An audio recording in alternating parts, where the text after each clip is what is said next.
This is Louisville running back Isaac Guerendo. It's hard to run a 4.33 40 at 223 pounds. And obviously that's what we're looking for in our running backs. That's 99th percentile weight adjusted speed among all drafted running backs. He's a little bit older, 24 years old already. It was a long process to get actually on the radar. Started at Wisconsin, finally ended up at Louisville as a redshirt senior, still stuck in the committee. And I think that's going to be there's maybe a reason for that. He only averaged 76 rushing yards per game there, but the yards after the contact numbers are there because if he does knock you over, he's got the long speed to break off a massive run.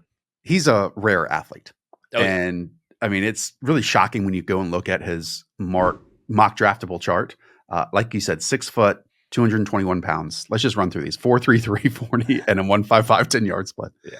A 97th percentile vert, 95th percentile broad jump, 71st percentile 3-cone. And you did see some of that explosion coming into effect when reeling off massive runs. In fact, he had 14 carries of 15 plus yards this past season, 7th best mark in the class with 4.11 yards after contact, but only 66th percentile when it comes to missed tackles forced per attempt. Yep. And I almost saw two different sides of Isaac Guerendo's game when watching almost all of his carries last year. Too often, especially pre the Virginia Tech game, it felt like ankle grabs brought him down either when cutting off a defensive end or a corner closing down or a safety filling the alley. I said to myself, I wish a freak athlete got more there because I knew of what Isaac Guerendo's athleticism was at that point. But something flipped in the Virginia Tech game. And by the way, it seemed like everyone, including Tyrone Tracy, ran all over Virginia Tech this past season. But something happened there where I thought the rest of the season, he was better in those instances. He was creating more yards on his own. So I don't know if it was just more playing time at the position after he transferred from Wisconsin to Louisville, or he was carrying an injury, whatever. But again, I saw more like Jekyll and Hyde stuff from him than I was expecting for the entire season. I think in general, I didn't see his athletic traits fully translate to the on-field production. There was a couple times you run through one arm tackle, he's got the speed, no question about that. He looks awesome in a uniform. But I thought that he was just indecisive at the line of scrimmage. We keep talking about that this year, that half of the battle at running back is making a fast decision, hitting the hole. I thought he was very lackluster in that. And then also he runs pretty high, like high pad levels. And I think that's why he kind of gets chopped down a little bit too easy at the contact point. So I don't think that his contact balance was all that special despite being such a crazy athlete. So he's gonna have to clean up those two issues there. And both of those things are a little bit experience-based issues. And we'll see if he actually gets any touches at the next level because he is pretty raw just in terms of how many touches he's had, even though he's been in college football for 4 or 5 years. I will add now, the biggest positive that I saw from him, I think he's excellent in the passing game. Yep. I think he's really strong in pass protection. He'll ride a blitz from one side of the quarterback to the other to keep that pocket clean. He's almost an escort in that situation. There were a lot of free rushers that Louisville was allowing through because of pressure packages, and he was identifying them relentlessly. I also felt he was a really good swing receiving running back, even to his inside hip, a little bit outside of his frame, not perfect throws.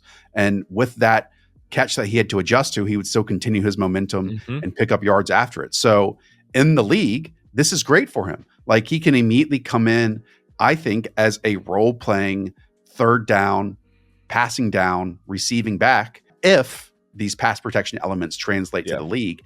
And maybe, because I don't expect him to be drafted until day 3, maybe we see some of those athletic elements as a runner kind of form into more of a perfect picture once he gets those opportunities in the NFL. We have the same notes. I have a round 5 grade on him, my running back 12, so I have him a little bit buried down there. But in my notes, I say there's manufactured touch potential as a receiver via screens and swings to the flats. So yeah, I think his hands were a little bit up and down, dropped a couple passes there, and like the production in general. We're talking about bottom 4th percentile once you adjust it for age and the team that he's on. So he's going to be an outlier if he hits. Obviously, he's at least got the athletic traits to back him up. I think on tape, he did remind me of Israel Abandakanda, who had this straight line explosive speed, but also ran a little bit upright, did not see that much elusiveness. Same thing with Isaac Guerendo. Ben Tate was somebody that was kind of a height, weight, speed comp. And then if you really want to dream, which I'm not, same thing with like Joseph Adai, who obviously was way better than Isaac Guerendo was. Can I throw a blast from the past as like a floor comparison, who sometimes was a middling comparison? Okay.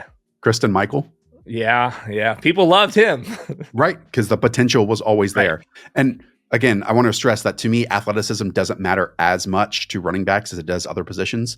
I will add, if you're talking about 6th, 7th, and undrafted free agents, I think athletic testing is a way to find intriguing running back talents. You can go from Raheem Mostert, you can go from Matt Breida, you can go to Mike Boone, for example, who was more of a pass catcher and then got some opportunities here and there, and obviously has kind of flamed out and fizzled out since then.